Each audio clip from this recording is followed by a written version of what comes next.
Módulo QSCK12, detalle ingresa audio normal, no hay salida en canales de audio. LED con señal de entrada.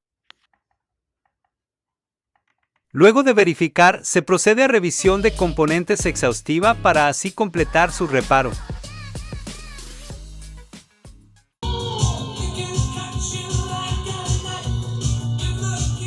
Síguenos en Nexas Electrónica, especialistas en reparo de módulos activos para audio profesional.